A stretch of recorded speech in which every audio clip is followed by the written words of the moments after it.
మహిమను గురించి, ఆయన ప్రేమను గురించి మీకు కూడా తెలియపరచాలని, ఆయన గొప్పతనమును గురించి మీకు వివరించాలని మేము ఈ విధముగా మైకులు పట్టుకొని పాడుకుంటూ మీ వీధికి వచ్చామమ్మ.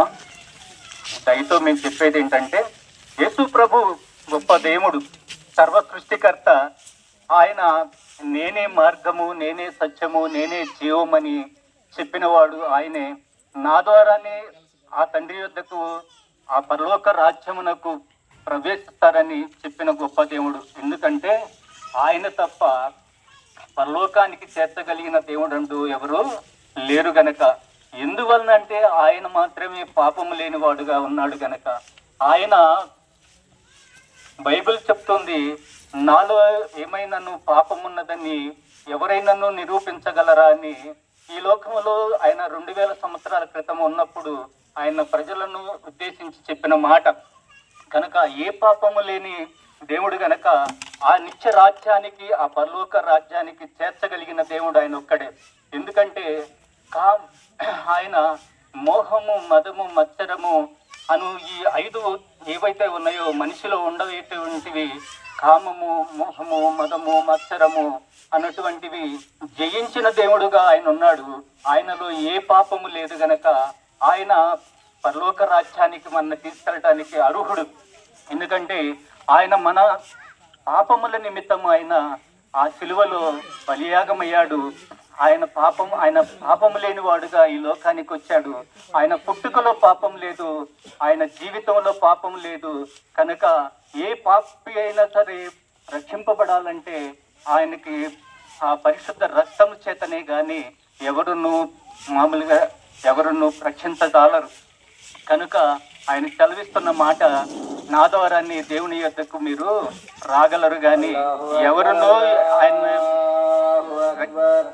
చేర్చలేరు.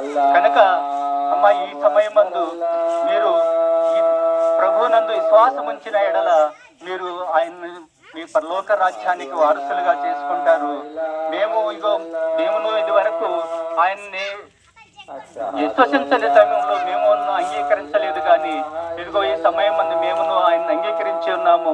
ఇదిగో ఆయన గొప్ప విశ్వాసం, ఆయన గొప్ప దేవుడని మేము ఎరిగి ఉన్నాము. ఆయన యందు మేము ఆనందించుతున్నాము. మా ఆనందం మీరు కూడా పొందవాలని, మీరు కూడా గొప్ప రక్షణ పొందాలని, మీరు కూడా పరలోక రాజ్యంలో ఉండాలని మేము ఈ సువార్త ప్రకటించుకుంటూ వస్తున్నాము. కనుక మీరు కూడా ఆయన ఎందుకు విశ్వాసం ఉంచిన ఎడల, ఇదిగో ఆయన్ని మీరు హృదయాల్లో చేర్చుకున్న ఎడల, ప్రభువా నా పాపములు క్షమించమని అయా ఒక్క మాట మీరు అడిగిన ఎడల మీరు ఆయన గొప్ప రక్షణను మీరు పొందుకుంటారు. ఆ పరలోక రాజ్యానికి వారసులు అవుతారు. కనుక ప్రభు, మీరు కూడా ఈ మాటలు మీ హృదయాల్లో చేర్చుకోండి. మీకేదైనాను అవసరం ఉంటే, మీకు రోగాలలో ఏదైనా ఇబ్బందుల్లో, ఏదైనా అస్వస్థతలు కానీ, మీకు సమస్యలు కానీ ఏమైనా ఉంటే, మీరు ఇదిగో బేతనయ్య ప్రార్థనా మందిరం అని 5వ లైన్లో ఉంది. అగో సేవకులు మీకు అందుబాటులో ఉంటారు. కనుక మీరు వాళ్ళ దగ్గరికి వెళ్ళి మీకు సమస్య ఏదైనా ఉంటే వారికి చెప్పిన ఎడల మీ సమస్యను తీరుస్తారు. మీకు స్వస్థత ప్రార్థనలు చేస్తారు. మీకు ఏదైనా సమస్య ఏదైనా లేక సమాధానం లేని ఎడల వారి దగ్గరికి వెళ్ళి మీరు తెలుసుకొనవచ్చు. కనుక 5వ లైన్లో బేతనయ్య ప్రార్థనా మందిరం ఉంది. ఆ బేతనయ్య ప్రార్థనా మందిరంలో సేవకులు అందుబాటులో ఉంటారు. కనుక మీరు వారిని సంప్రదించమని ఈ సమయంలో మేము విన్నవించుకుంటున్నాం. కనుక ఈ ప్రార్థనని మీరు మీ హృదయాల్లో చేర్చుకొని మీ దేవుణ్ణి అంగీకరించి మీరు కూడా గొప్ప రక్షణ పొందాలని చెప్పుకుంటూ మేము ముందుకు వెళ్తున్నాం.